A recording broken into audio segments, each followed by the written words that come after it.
News 8ಗೆ ಮತ್ತೊಮ್ಮೆ ಸ್ವಾಗತ. ಒಳ ಮೀಸಲಾತಿ ವಿಚಾರದಲ್ಲಿ ಭುಗಿಲೆದ್ದಿದ್ದಂತಹ ಬಂಜಾರ ಸಮುದಾಯದ ಆಕ್ರೋಶವನ್ನ ಬಿಎಸ್ವೈ ಶಮನಗೊಳಿಸುವಂತಹ ಪ್ರಯತ್ನ ಮಾಡಿದ್ದಾರೆ. ತಮ್ಮ ಮನೆ ಮೇಲೆ ದಾಳಿ ಮಾಡಿದ್ದ ಬಂಜಾರ ಸಮುದಾಯದವರ ಜೊತೆ ನಿನ್ನೆ ಶಿಕಾರಿಪುರದಲ್ಲಿ ಬಿಎಸ್ವೈ ಸಭೆ ನಡೆಸಿದ್ರು. ನಾನು ಬದುಕಿರೋ ತನಕ ಬಂಜಾರ, ಬೋವಿ, ಕೊರ್ಮಾ, ಕೊರಚ ಸಮುದಾಯಕ್ಕೆ ಅನ್ಯಾಯ ಆಗಲ್ಲ ಅಂತ ಬಿಎಸ್ವೈ ಮನವರಿಕೆ ಮಾಡಿಕೊಟ್ಟಿದ್ದಾರೆ. ಬಂಜಾರ ಸಮುದಾಯವನ್ನ ಎಸ್ಟಿ ಪಟ್ಟಿಯಿಂದಲೂ ಕೂಡ ಕೈ ಬಿಡಲ್ಲ ಅಂತ ಸ್ಪಷ್ಟನೆ ಕೊಟ್ಟಿದ್ದಾರೆ. ನಾನು ಬದುಕಿರೋವರೆಗೆ ಬಂಜಾರ್, ಬೋವಿ, ಕೊರಚ, ಕಡಬ ಇವರಿಗೆ ಎಸ್ಟಿ ಪಟ್ಟಿಯಿಂದ ಕೈ ಬಿಡೋಕ್ಕೆ ಬಿಡೋಲ್ಲ.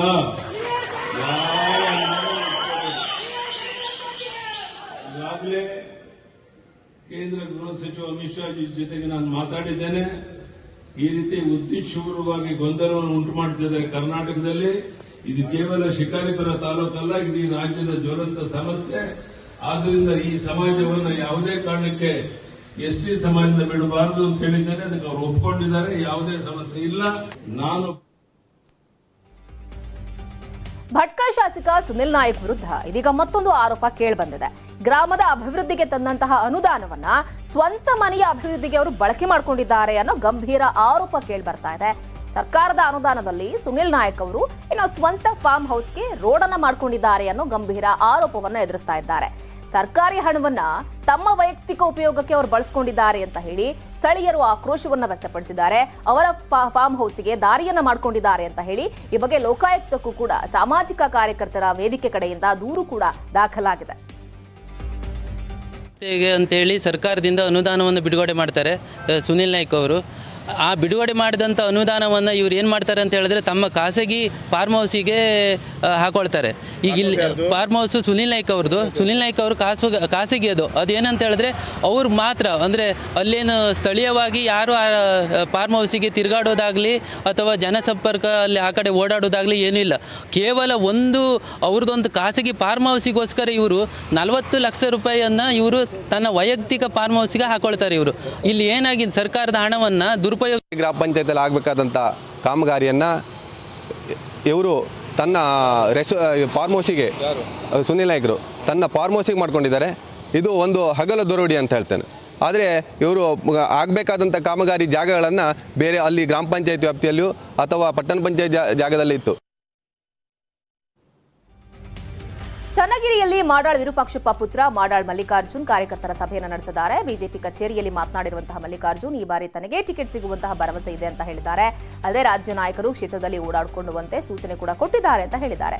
ಟಿಕೆಟ್ ಸಿಗುವಂತಹ ಭರವಸೆ ಇದೆ, ಸಿಗದೇ ಇದ್ರೆ ಮುಂದೆ ನೋಡೋಣ ಅಂತ ಭಾವುಕರಾಗಿ ಹೇಳಿದ್ದಾರೆ. ಈ ಸಂದರ್ಭದಲ್ಲಿ ನಾನು ಯಾರಿಗೂ ಏನೂ ಮಾಡಿಲ್ಲ, ಆದರೂ ನಮ್ಮ ಕುಟುಂಬಕ್ಕೆ ಯಾಕೆ ಇಷ್ಟು ತೊಂದರೆಯನ್ನ ಕೊಡ್ತಿದ್ದಾರೋ ನನಗೆ ಗೊತ್ತಿಲ್ಲ. ಮನೆಗೆ ಹೋದಾಗ ನಮ್ಮ ತಾಯಿ ಹೇಳಿದ್ದು ಒಂದೇ, ಚನ್ನಗಿರಿ ಕ್ಷೇತ್ರದ ಜನರನ್ನ ನೀನ್ ಕೈ ಬಿಡಬೇಡ ಅಂತ ಹೇಳಿದ್ದಾರೆ ಅಂತ ಕಣ್ಣೀರು ಹಾಕಿದ್ದಾರೆ ಮಾಡಾಳ್ ಮಗ. ಕಾರ್ಯಕರ್ತ ಬಂಧುಗಳೇ, ಎಲ್ಲ ಹಿರಿಯರೇ ಹಾಗೂ ಮಾಧ್ಯಮ ಮಿತ್ರರೇ ಎಲ್ಲ ಪಾಸಿಟಿವ್ ಆಗಿ ಹೇಳಿ ಕಳಿಸಿದ್ದಾರೆ. ಅದೇ ರೀತಿ ನಾವು ಆ ಪಾಸಿಟಿವ್ ಆಗಿ ಯೋಚನೆ ಮಾಡ್ತಾ ಮಾಡಿಲ್ಲ. ನಮ್ಮ ಕ್ಷೇತ್ರಕ್ಕೆ ಅಗ್ರಗಣ್ಯ ನಾಯಕರು ಅವರೇ. ನಾನು ಮನೆಗೆ ಬಂದ ತಕ್ಷಣ ನಮ್ಮ ತಾಯಿಯವ್ರು ಹೇಳಿದ್ದು ಒಂದೇ ಮಾತು, ನಿನ್ ಜೀವ ಹೋದ್ರೆ ಜನಗಳು ಬಿಡ್ಬೇಡ ಅಂತ.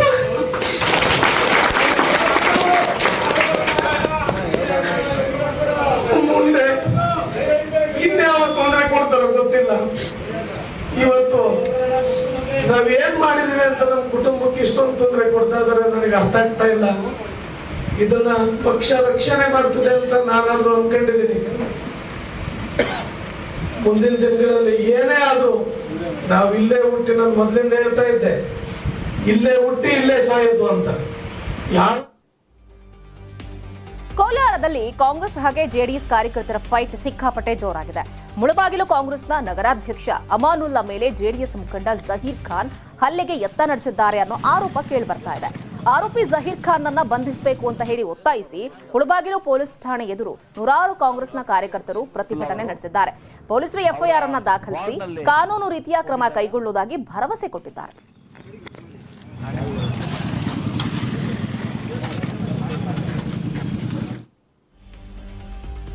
ಬೆಳಗಾವಿಯ ಕಿತ್ತೂರು ಕ್ಷೇತ್ರದ ಮಾಜಿ ಶಾಸಕ, ಮಾಜಿ ಸಚಿವ ಡಿಬಿ ಇನಾಮದಾರ್ ಅವರ ಆರೋಗ್ಯದ ಸ್ಥಿತಿ ಗಂಭೀರ ಆಗಿದೆ.